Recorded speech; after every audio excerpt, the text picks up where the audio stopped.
2, 1. Bismillahirrahmanirrahim. Assalamualaikum warahmatullahi wabarakatuh. Kami dari YIN Sultanah Mai Gorontalo, dan video ini kami buat untuk memenuhi salah satu tugas pada mata kuliah Desain Perangkat Pembelajaran PAI. Materi kami berjudul Menyusun Silabus dan Sistem Penilaian. Kami beranggotakan 5 orang, tetapi yang berpartisipasi dalam pembuatan tugas hanya 4 orang saja. Baiklah, sebelum membahas lebih lanjut, ada baiknya kita melakukan perkenalan terlebih dahulu. Karena tidak kenal maka tak sayang, sudah kenal insya Allah tambah sayang.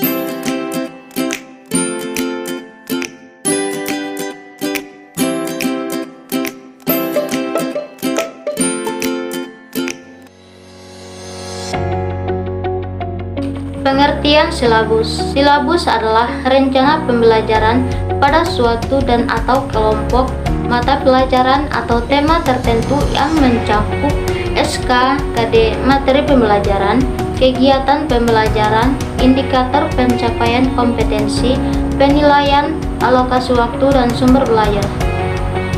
Menurut Yulailawati 2004-123, silabus merupakan seperangkat rencana serta pengaturan pelaksanaan pembelajaran dan penilaian yang disusun secara sistematis, memuat komponen-komponen yang saling berkaitan untuk mencapai penguasaan kompetensi dasar.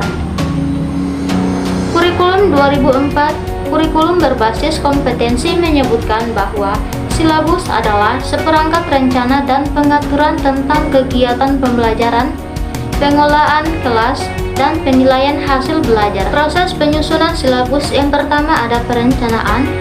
Tim yang ditugaskan untuk menyusun silabus terlebih dahulu perlu mengumpulkan informasi dan mempersiapkan kepustakaan atau referensi yang sesuai untuk mengembangkan silabus.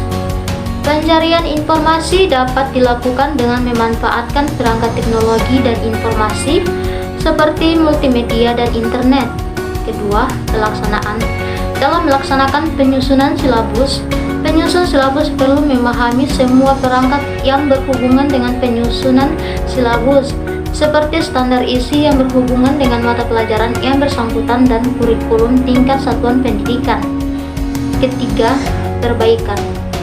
Buram silabus perlu dikaji ulang sebelum digunakan dalam kegiatan pembelajaran. Pengkajian dapat melibatkan para spesialis kurikulum, ahli mata pelajaran, ahli didaktik metodik, ahli penilaian, psikolog, guru atau instruktur, kepala sekolah, pengawas, staf profesional dinas pendidikan, perwakilan orang tua siswa dan siswa itu sendiri. Keempat, pemantapan. Masukan dari pengkajian ulang dapat dijadikan bahan pertimbangan untuk memperbaiki buram awal. Apabila telah memenuhi kriteria rancangan silabus, dapat segera disampaikan kepada Kepala Dinas Pendidikan dan pihak-pihak yang berkepentingan lainnya. Kelima, penilaian. Silabus penilaian. Pelaksanaan silabus perlu dilakukan secara berkala dengan menggunakan model-model penilaian kurikulum. Komponen silabus. Secara garis besar, silabus mencakup kompetensi inti, kompetensi dasar, indikator pencapaian kompetensi, kegiatan pembelajaran.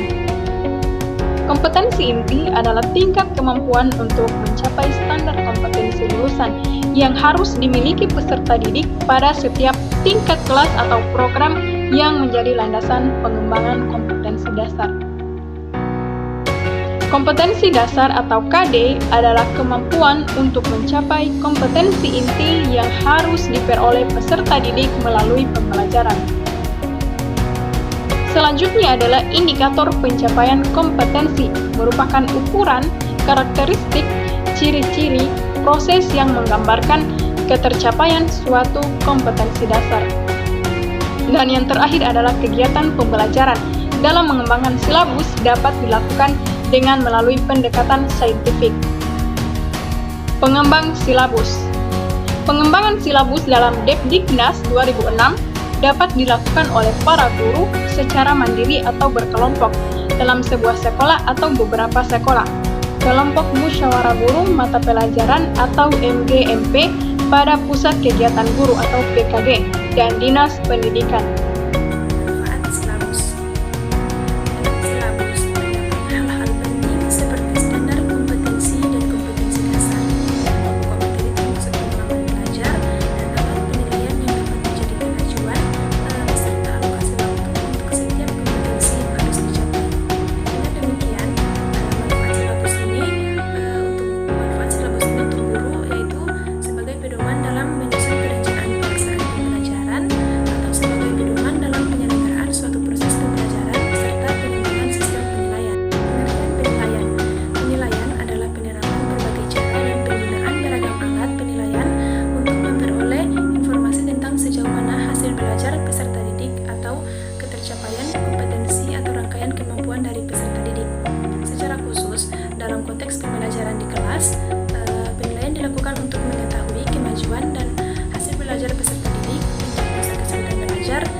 Manfaat penilaian.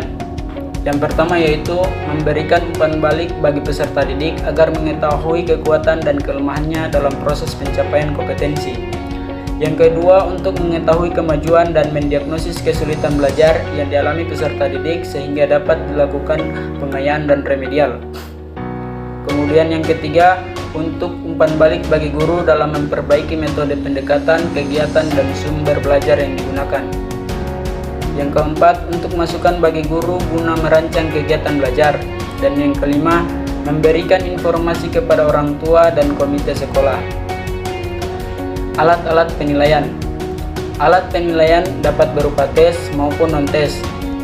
Tes mencakup tertulis, lisan, atau perbuatan, catatan harian perkembangan siswa, dan portofolio. Penggunaan alat bentuk penilaian disesuaikan dengan kemampuan masing-masing peserta didik.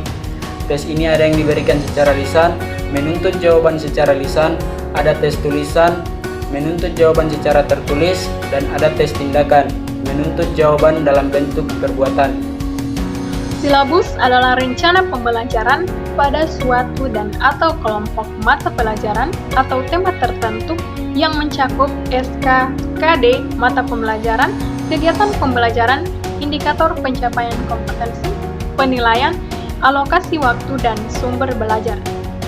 Kemudian manfaat dari silabus untuk guru sebagai pedoman dalam menyusun perencanaan pelaksanaan pembelajaran, sebagai pedoman dalam penyelenggaraan suatu proses pembelajaran, serta pengembangan sistem penilaian.